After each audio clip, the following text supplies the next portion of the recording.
Olá, que bom, estamos juntos novamente. Já estou até acostumando a falar olá. Não estou mais falando bom dia, boa tarde, boa noite, né? Porque eu espero que você esteja assistindo isso na hora que é o horário da Escola Bíblica Dominical da Igreja Batista de Barão da Taquara. Então já falei, essa é a história, a Escola Bíblica Dominical da Igreja Batista Barão da Taquara. Eu sou o professor Hudson. É muito prazer estar aqui com você. Se é a primeira vez que você vem, você também é bem-vindo. Não há problema nenhum. Nós estamos estudando as cartas gerais, a subdivisão do Novo Testamento, que vai tratar das cartas escritas para todo mundo. Por isso são chamadas de cartas gerais, diferente das cartas escritas pelo apóstolo Paulo. Nós já vimos em lições anteriores a carta de Tiago. Foram 4 lições falando sobre a carta de Tiago. Agora nós vamos falar sobre a carta de Pedro, as cartas de Pedro. Mas especificamente vamos falar em 3 lições desta primeira carta de Pedro, esse tratado escrito pelo apóstolo Pedro. Mas antes de entrar propriamente na lição, eu quero orar com você. Nós vamos ver quem é esse Pedro, qual é o contexto, e depois vamos entrar no texto propriamente dito e ver o que Deus tem a nos dizer através da sua palavra. Eu quero orar com você, sabe por quê? Porque quando a gente estuda a Bíblia, a gente sempre tem que deve começar com oração. Por que começar com oração? Porque a oração tem esse poder de nos quebrar, nos quebrantar, nos reduzir à posição de servos de Jesus.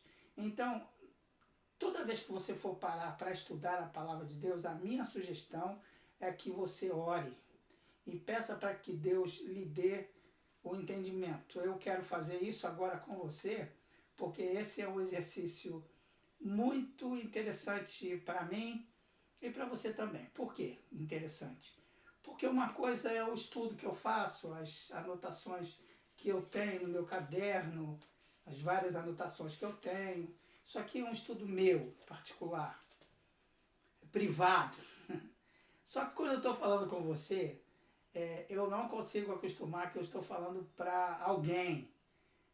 Alguém que talvez eu conheça, outros eu não conheça, mas que precisam conhecer da palavra de Deus. Então, é sempre um temor e um tremor muito grande que eu sinto nesse momento. Por isso, quero convidar você a orar comigo agora. Senhor, nós te pedimos em nome de Jesus que o Senhor nos esclareça o que deve ser esclarecido e que tudo o que falarmos aqui esteja firmado na sua palavra.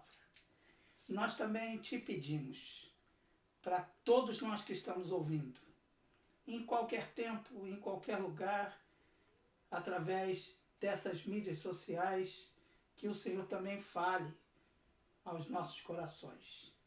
Tem misericórdia de mim, tem misericórdia de nós. É o que nós te pedimos em nome de Jesus. Amém. Muito bem, quem é Pedro? Aí é muito interessante. Não dá nem para você perguntar quem é Pedro, né? Quem é Pedro? Pedro é Pedro.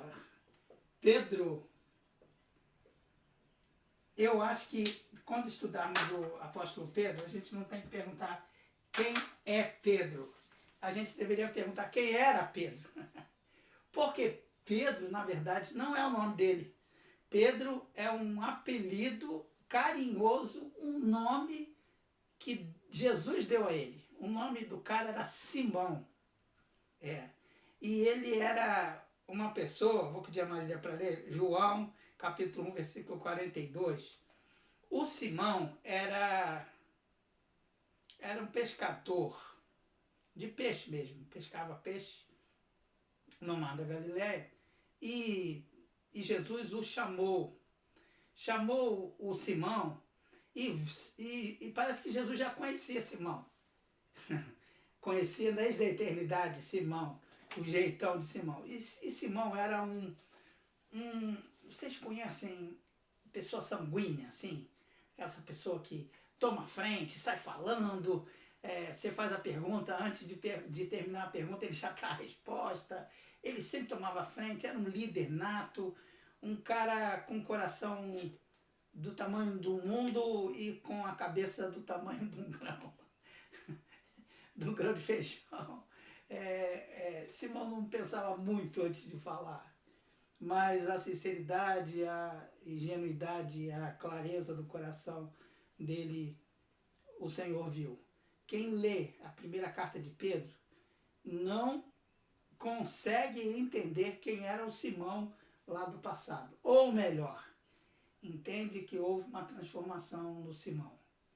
Que o Simão lutou para virar Pedro. Lê aí, Marília. João 1, versículo 42. Houve uma mudança radical no Simão.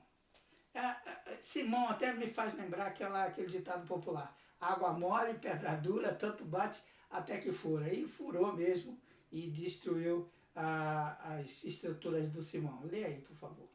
E o levou a Jesus. Jesus olhou para ele e disse: Você é Simão, filho de João. Será chamado então Cefas, que significa Pedro.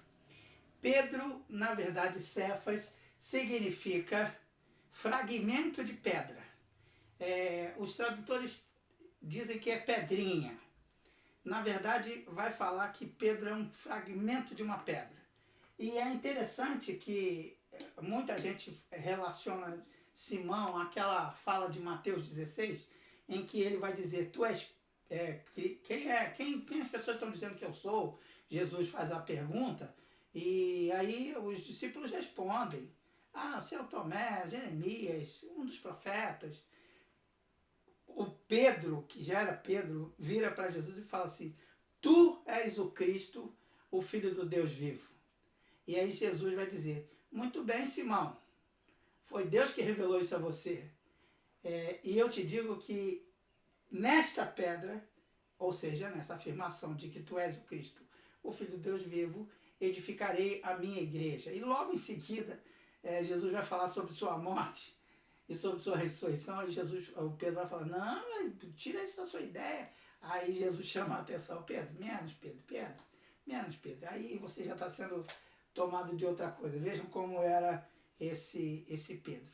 Então você percebe que essa mudança ocorreu e naturalmente você vai perceber que esse texto foi escrito tempos depois, porque revela uma mudança nesse Pedro. Eu vou pedir a Marília para ler capítulo 5 de 1 Pedro, versículos 12 e 13. E por que eu estou pedindo para ler capítulo 5, versos 12 e 13? Porque Pedro escreve o texto, mas Pedro tinha um ajudante, gente. Isso é interessante, você e eu sabermos que Pedro tinha um ajudante, que o ajudante era o cara chamado Silvano, e esse Silvano, alguns dizem que era o próprio Silas, lá da primeira viagem, da segunda viagem missionária do apóstolo Paulo, e ele era um cara que conhecia muito grego, por isso que algumas pessoas se incomodam com o texto, o grego disso, que é muito bem escrito. Então, leia aí para mim, por favor, Marília. Com a ajuda de Silvano, a quem considero irmão fiel, eu lhes escrevi resumidamente, encorajando-os e testemunhando que esta é a verdadeira graça de Deus. Mantenham-se firmes na graça de Deus. Aquela que está em Babilônia, também eleita, envia-lhes saudações, e também Marcos, meu filho. Ok, então você já vê aí Silvano, vê Marcos, que provavelmente é o João Marcos, e é interessante que ele vai falar aquela que está em Babilônia. Como Babilônia não existia mais, porque ele chama a Roma, a potência romana, de Babilônia, porque a Babilônia, a gente já estudou aqui na escola dominical, sempre está relacionada à administração do mundo pecaminoso, do mundo que jaz do maligno. Você vai ver Babilônia aparecendo aí, Babilônia aparecendo no Apocalipse. Não é literal, isso é metafórico, é uma comparação do que acontecia na Babilônia e do que acontecia na época de Pedro e do que acontece hoje também. Então você viu que Silvano foi quem ajudou Pedro a escrever esse tratado muito interessante que nós vamos estudar. Outra coisa que eu preciso falar, isso aqui é o autor, mas tem um contexto. Então, toda vez que a gente for estudar o texto bíblico, a gente tem que ver o autor e o contexto. Qual era o contexto? Perseguição. Agora, olha que coisa interessante. Era uma perseguição, mas era uma perseguição, perseguição meio velada, sabia? Não era uma perseguição oficial, era também um assédio, uma tortura que se fazia com as pessoas que aceitavam a Cristo como Salvador. Por isso ele vai dizer, abre lá Marília, 1 Pedro, capítulo 1, versículo 1, que o texto é escrito para os cristãos dispersos. E a gente precisa entender o que é essa dispersão, porque quando tinha uma perseguição, os cristãos saíam. E você sabe que houve uma perseguição forte na morte de Estevão, e houve também muita perseguição velada e os cristãos saíam do lugar onde estavam. Lê aí, por favor. Pedro, apóstolo de Jesus Cristo, aos eleitos de Deus, peregrinos dispersos no Ponto, na Galácia, na Capadócia, na província da Ásia e na Bitínia, escolhidos de acordo com o pré-conhecimento de Deus Pai, pela obra santificadora do Espírito, para a obediência a Jesus Cristo e a aspersão do seu sangue. Graça e paz lhes sejam multiplicadas. Então preste atenção, porque aí tem um resumo do livro todo. É muito interessante. Você estuda o livro todo e depois fala, vi alguma coisa desse jeito aí. A região que ele fala é a região que hoje é a chamada Turquia. Toda a região que é chamada de Turquia. Agora vamos prestar atenção que isso tem a ver com todo o conteúdo. Hoje quero compartilhar com você a saudação, que é do capítulo 1 ao versículo 1 e 2, a chamada saudação.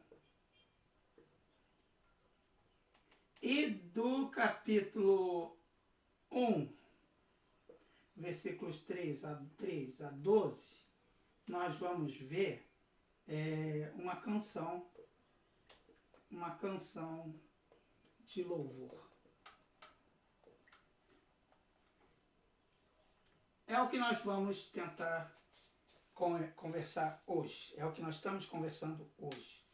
Vamos lá. A Marília leu aí, com toda clareza, escolhidos e exilados.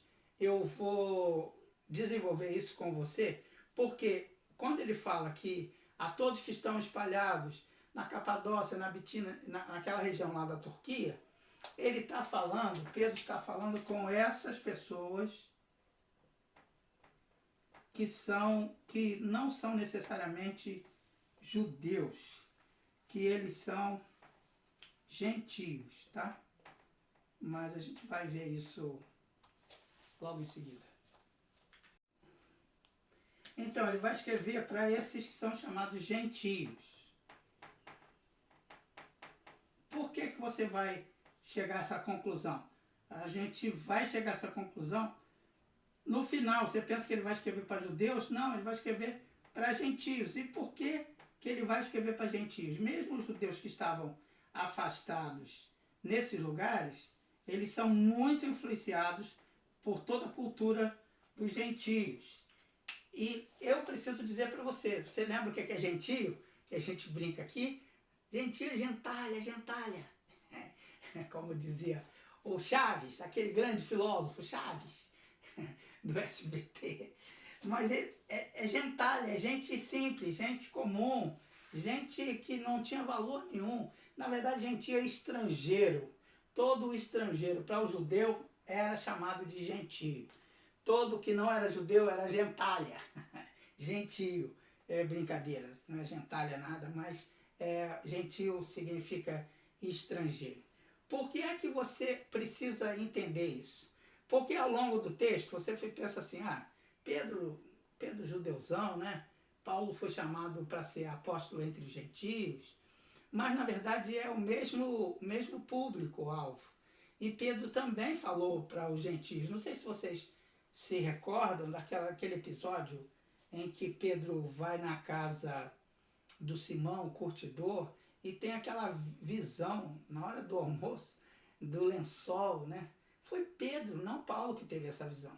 Porque Jesus, Deus, através do Espírito Santo, quebrou as resistências que Pedro trazia consigo.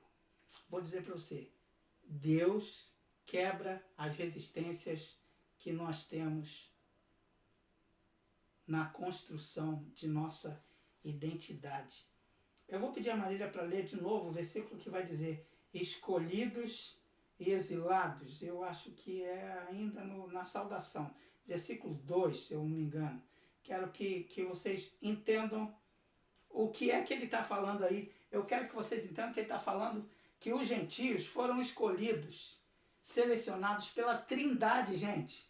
É a Trindade que aceitou os gentios na família dos judeus, na família de Abraão. Lê aí para Marília, por favor. Lê, por favor. Pedro, apóstolo de Jesus Cristo, aos eleitos de Deus, peregrinos dispersos no Ponto, na Galácia, na Capadócia, na província da Ásia e na Bitínia, escolhidos de acordo com a presciência de Deus Pai, pela obra santificadora do Espírito, para a obediência a Jesus Cristo e à aspersão do seu sangue.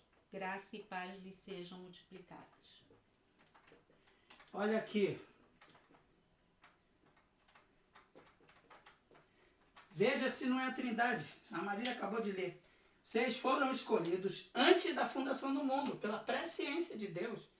Mesmo os que não são judeus já são escolhidos porque Abraão é pai de muitas nações, de uma grande nação. Em ti, como é que Deus fala para Abraão? Em ti serão benditas todas as famílias da terra. Todas as famílias da terra. Todas, e não só dos judeus. Então, muito antes deles terem consciência de serem chamados gentios, eles foram chamados por Deus. E por meio, através, pela obra do Espírito Santo. Para que eles foram chamados?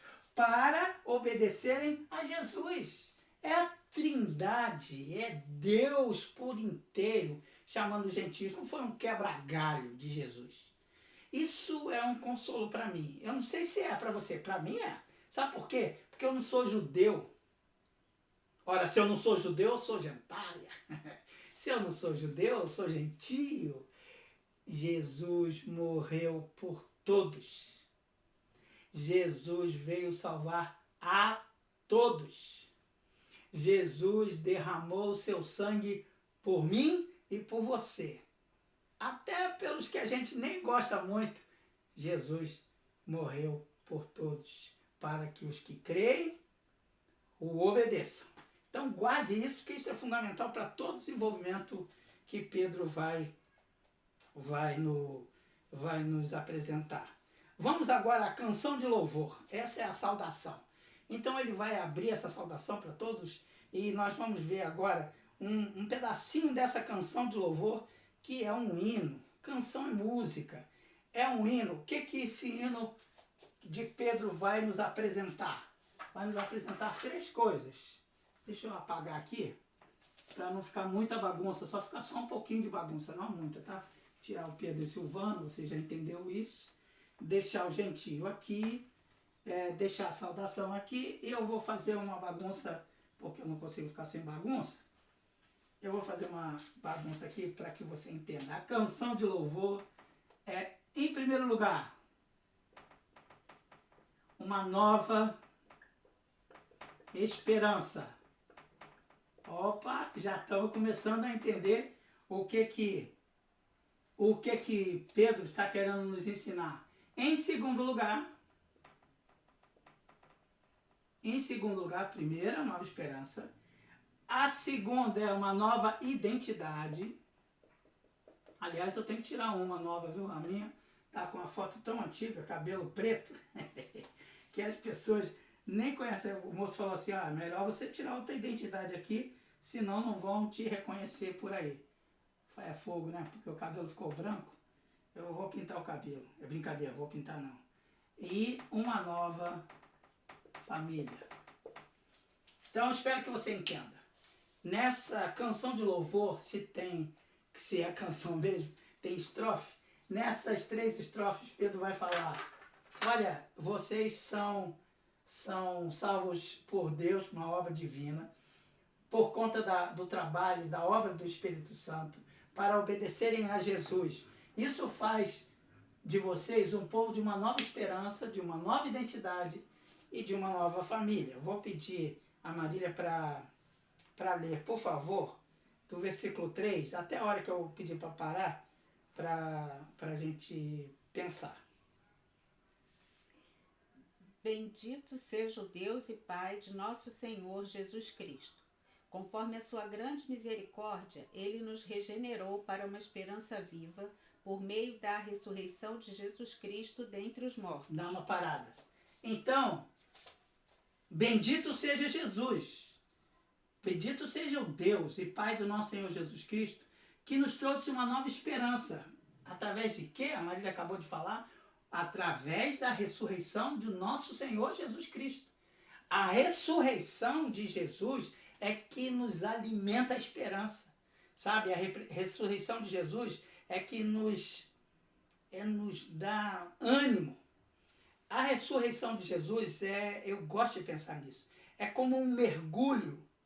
Você mergulha, você vai lá no fundo, as pessoas, quem nada muito, então, as pessoas ficam preocupadas. Eu gostava disso na época que eu assistia o Tarzan, Tarzan em preto e branco na televisão.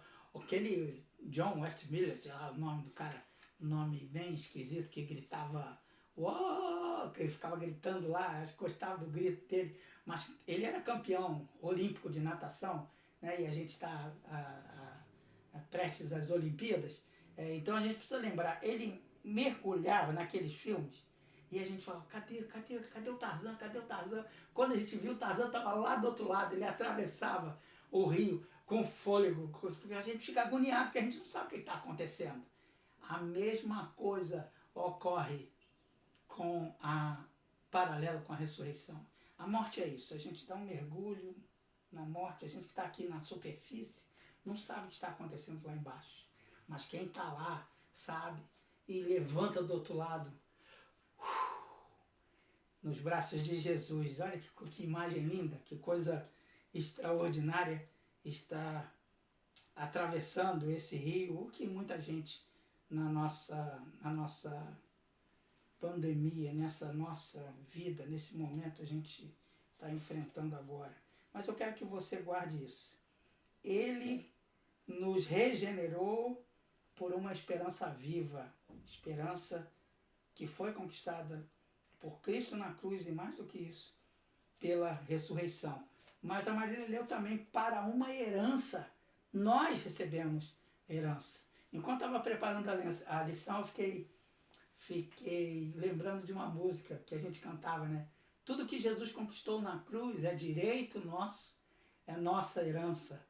Mas olha, a grande conquista de Jesus não foi só na cruz.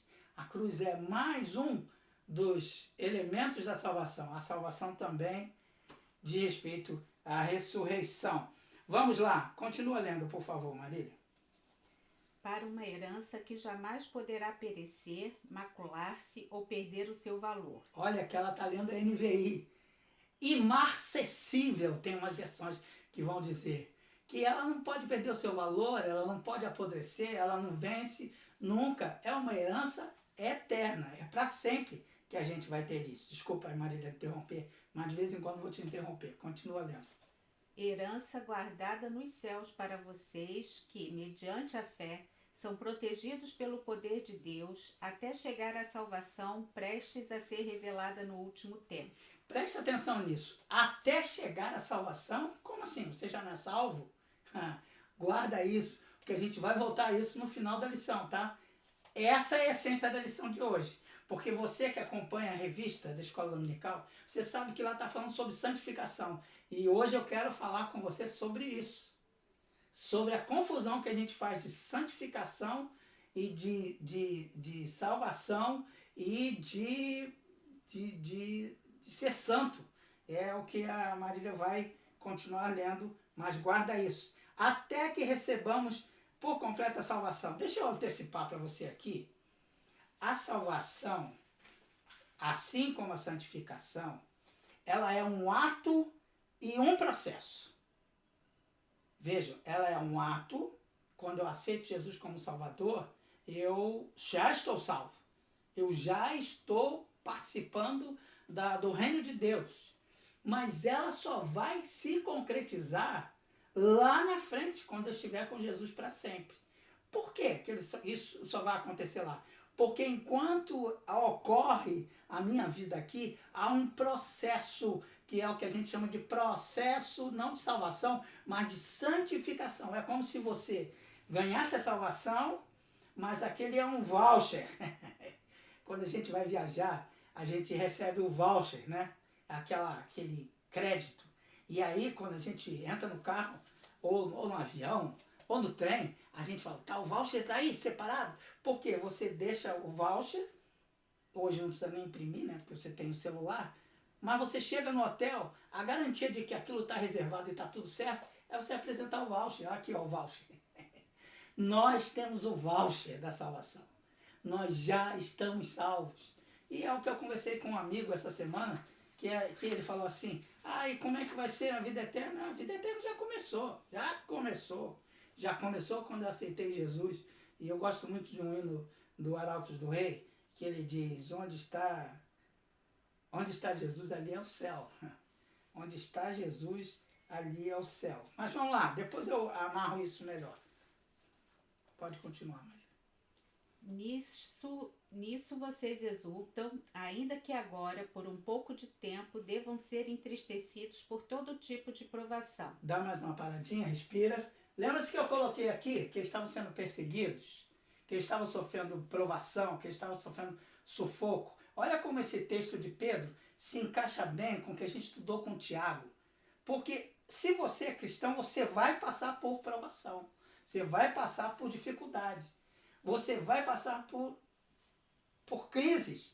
Se não passa, há algum problema nisso. Porque cristão de verdade sempre passa por crise. Pode continuar lendo, Marília. Sofrimento, gente. Presta atenção no que ele vai dizer. Sofrimento é como um fogo purificador. Escutem o que a Marília vai continuar lendo. Assim acontece para que fique comprovado que a fé que vocês têm, muito mais valiosa que o ouro que perece, mesmo que refinado pelo fogo, é genuína e resultará em louvor, glória e honra quando Jesus Cristo for revelado. Mesmo não o tendo visto, vocês o amam, e apesar de não o verem agora, creem nele e exultam com alegria indizível e gloriosa, pois vocês estão alcançando o alvo da sua fé, a salvação das suas almas. Vocês perceberam que é um processo aí? Vocês estão alcançando. Pode terminar o texto. Foi a respeito dessa salvação que os profetas que falaram da graça destinada a vocês investigaram e examinaram, procurando saber o tempo e as circunstâncias para os quais apontava o Espírito de Cristo que neles estava, quando lhes predisse os sofrimentos de Cristo e as glórias que se seguiriam àqueles sofrimentos. Vejam o que Pedro está dizendo aí, que os profetas, os sábios, investigaram para descobrir como é que a graça seria distribuída para todas as pessoas. E investigando nisso é que Pedro vai desenvolver um conceito agora de identidade de família, gente. Porque ele vai fazer uma citação lá do Antigo Testamento. Vai fazer uma citação da família de Abraão. Pode continuar lendo, Marília. A eles foi revelado que estavam ministrando não para si próprios, mas para vocês, quando falaram das coisas que agora lhes foram anunciadas por meio daqueles que lhes pregaram o Evangelho pelo Espírito Santo enviado do céu, coisas que até os anjos anseiam observar. Portanto, estejam com a mente preparada, prontos para a ação. Sejam sóbrios e coloquem toda a esperança na graça que lhes será dada quando Jesus Cristo for revelado. Como filhos obedientes, não se deixem amoldar pelos maus desejos de outrora, Dá uma parada. Viviam na Você percebe por que ele está falando que agora os gentios são chamados de filhos? Filhos porque receberam uma nova identidade. Pode continuar? Mas assim como é santo aquele que os chamou, sejam santos vocês também em tudo o que fizerem, pois está escrito: sejam santos, porque eu sou santo. Ai, que coisa maravilhosa. Pode terminar, até o 12. Já passou. Já passou? Então fica aí onde você ficou mesmo. Lê só esse último versículo, só para a gente amarrar direitinho aqui. Mas assim como é santo aquele que os chamou, sejam santos vocês também em tudo o que fizerem, pois está escrito: sejam santos, porque eu sou santo. Gente, preste atenção nisso daqui, e é isso que eu preciso compartilhar com vocês. Lembra-se lá da história do Moisés? A história do Moisés, quando Moisés é chamado naquela sarça, a palavra que veio da sarça é: tira tua sandália, o lugar que você está pisando é terra santa. E eu quero que você pense comigo na santidade de Deus. Tem essa questão do Moisés e tem também a questão de dois profetas muito famosos do Antigo Testamento. Presta atenção nisso daqui. Tem a questão de Isaías. Estão lembrados de Isaías? Eu sou um homem impuro, habito no meio de um povo de impuros lábios. Guarda isso. E aí vem uma tenaz carregando uma brasa no altar. Essa tenaz toca nos lábios desse homem impuro e vai purificar. E tem isso aqui, Isaías. Isaías. E tem uma última imagem, que essa sim vai aparecer, de um rio que nasce no templo e vai atravessar e vai banhar o mundo inteiro. Nossa, que círculo horrível. Vai molhar o mundo inteiro. Essa é uma visão de Ezequiel. Aqui você vai entender esse negócio aqui. Bem, vamos pensar em santidade como se fosse, eu gosto de pensar nessa metáfora, como se fosse o sol. O sol é, imagina santidade, santo. E aí é muito interessante que à medida que você vai se aproximando do sol, vamos fazer essa bolinha aqui. Essa bolinha vai se aproximando do sol, vai se tornando santo, vai se santificando. Na verdade, ela vai aquecendo, né? Ela vai aquecendo aqui. Vou botar isso aqui. Vai aquecendo. Depois ela vai derreter, vai se consumir. Sabe por quê? Porque ninguém pode se aproximar da santidade de Deus. Então, na verdade, a santidade é o que torna santo. É o que significa separado. Separado das outras coisas. Então ele é tão santo, por isso Deus é santo, santo, santo, que à medida que a gente vai se aproximando dele, a gente vai se santificando, mas há um limite para isso, até o dia que nós estaremos com ele face a face. Isso é bom para a gente entender que é por isso que na organização das tribos, Deus estava no meio, lembra-se? Tem um lugar santo e tem um lugar santíssimo. A presença de Deus estava aqui na arca, no meio do povo. E essa era uma área santa, porque o povo é santo, o povo está perto de Deus, é o povo de Deus que é santo. É a mesma metáfora disso daqui, tá vendo aqui? Ele é santo, então à medida que a gente vai se aproximando dele, a gente vai se parecendo com ele e vai se tornando santo também. Então eu preciso dizer para você que santo é o mesmo que separado. E aí eu vou usar, para que você entenda bem isso, eu vou usar a figura de Michelangelo. Você já ouviu falar, né? O grande escultor que ficou mais famoso pela pintura da capela, do teto da Capela Sistina, do que pela escultura. Mas Quem já viu uma escultura de Michelangelo, desculpa aí, é um negócio louco. Como ele faz as veias, como ele faz a dobra das roupas, no Renascimento, e ele é exuberante. Ele só encarou a pintar a Capela Sistina porque foi um desafio feito pelo Papa, e ele era uma briga dele com Leonardo, mas isso não é aula de História da Arte, isso é aula aqui de Bíblia. Por que eu quero falar do Michelangelo? Porque uma das obras maiores e mais famosas de Michelangelo é Davi.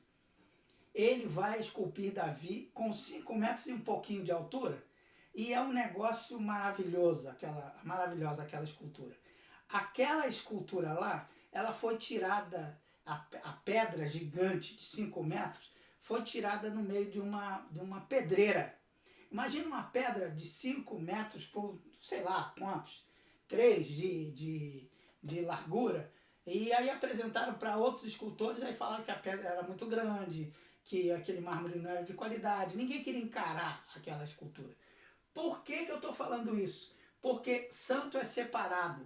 Na hora que separam aquela pedra da pedreira, ela se torna santa. Mas aquela pedra só se torna o Davi do Michelangelo quando Michelangelo vai esculpindo aquela pedra. Quando Michelangelo vai extraindo daquela pedra o Davi. Isto é que a gente chama de santo, porque já está separado da pedreira. Eu e você já estamos separados da pedreira. A gente não faz mais parte da pedreira, a gente está separado dela. Ok, está separado, e agora? O que vai fazer? Calma, o Senhor vai trabalhar. O Senhor é melhor que o Michelangelo. Eu não sou tão bom, tão bonito quanto aquele da visão lá dos 5 metros, mas Deus está trabalhando em mim. Olha que coisa linda, que imagem extraordinária é essa, gente. A santificação é esse processo de ir fazendo que nós sejamos obra de arte. Ir fazendo com que nós sejamos parecidos com Jesus.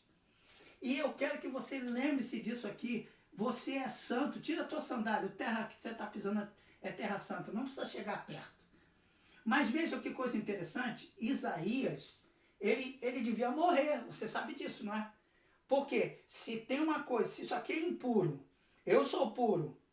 Epa, eu estou tocando nisso aqui, né? Complicado. Imagina que eu não estou segurando. Não, vou fazer no quadro. O quadro, eu sou puro, mas o quadro é impuro. Se eu toco aqui, o que acontece comigo? Eu passo pureza para lá ou a impureza passa para mim? Gente, é natural. A impureza passa para mim. Então, na verdade, se Isaías está dentro do templo, ele fala, eu sou um homem de lábios impuros e habito no meio de um povo de impuros lábios. Ele tinha que morrer naquela hora, você percebe? Mas aparece um anjo e pega o altar, do altar uma pedra, uma brasa, e toca em Isaías. E quando toca em Isaías, Isaías se purifica. Que coisa legal, né? A mesma coisa que acontece com Jesus. Jesus toca nos leprosos, ele não fica leproso, ele passa a pureza dele para o cara que é leproso. E isso é um prenúncio do que Ezequiel vai dizer que vai acontecer. Vai chegar um dia em que a igreja de Deus, todo o povo de Deus reunido, vai abençoar as outras pessoas e vai purificar o lugar onde elas estão. Olha que visão de Isaías. De Ezequiel. A visão de Ezequiel parece uma música antiga que as pessoas cantavam. Eu era muito moleque, viu? Isso aí eu era bem moleque. Tinha um cara que cantava, minha mãe, eu gostava de ficar ouvindo, eu tinha uns 12 anos. Se todos tivessem Jesus no coração, que bom seria. O mundo seria de paz e a aflição terminaria. Cantavam isso. E hoje as pessoas falam, eu tenho Jesus, tem mundo gospel. E o mundo gospel está essa podridão, então tem alguma coisa errada. Ou eles estão separados e é tudo pedra, ou eles nem foram separados. Gente, guarda isso, por favor. E eu quero dizer para você que o que Pedro nos ensina nessa questão da santificação, aliás, eu tenho que fazer uma observação. eu ouço muito aqui no escritório, eu ouço muito algumas mensagens, mas alguns eu não ouço mais. Tem gente que fala, sem santidade ninguém verá a Deus.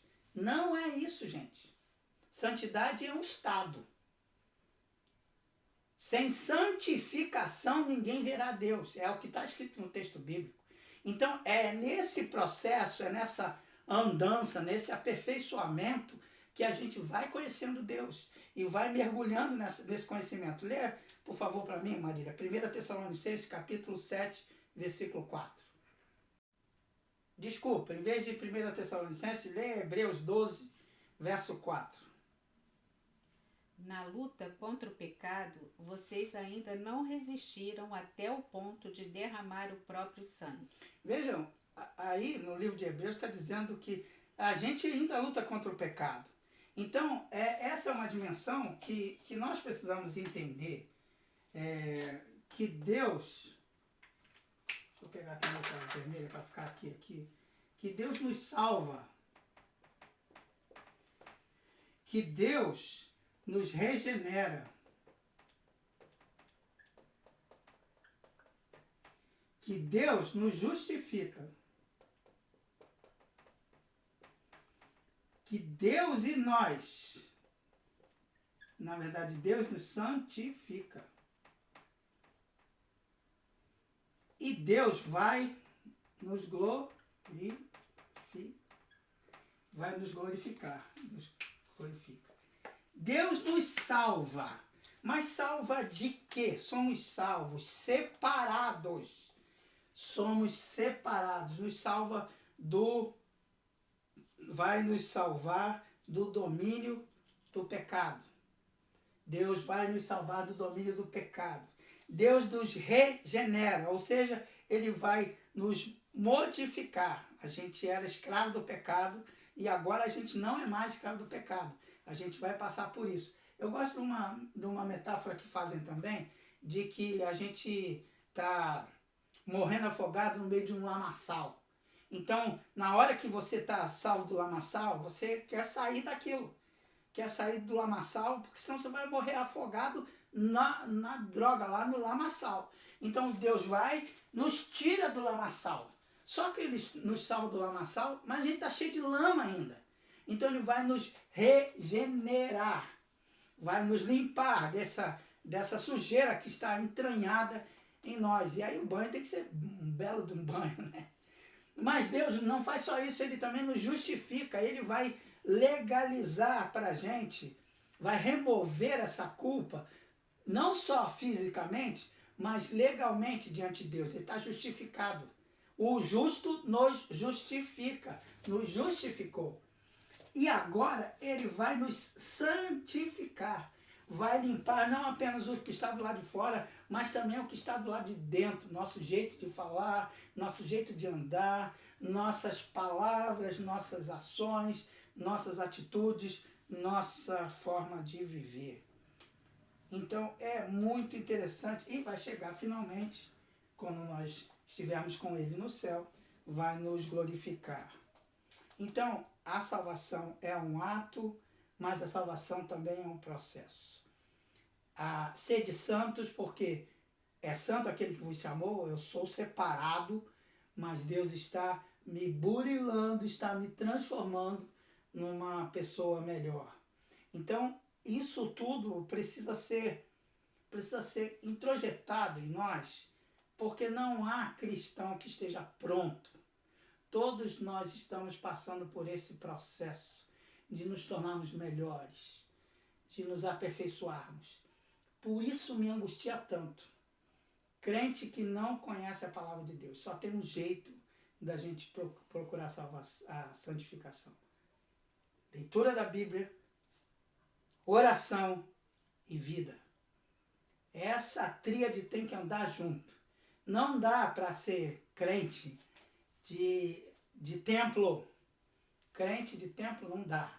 O que eu tenho que fazer é conhecer a palavra e pedir para que a palavra tenha conhecimento de mim e mude meu jeito de ser. Aí a palavra vai ser viva. aí a palavra vai ser atuante. Domingo que vem, na próximo encontro que nós tivermos, nós vamos falar sobre esta nova esperança, essa nova identidade e essa nova família. E aí a gente vai continuar estudando a primeira carta de Pedro. Essa linda carta, fácil de ler, gostosa de estudar. Deus te abençoe e que nós tenhamos todos uma semana debaixo da graça e da misericórdia do Senhor. Amém.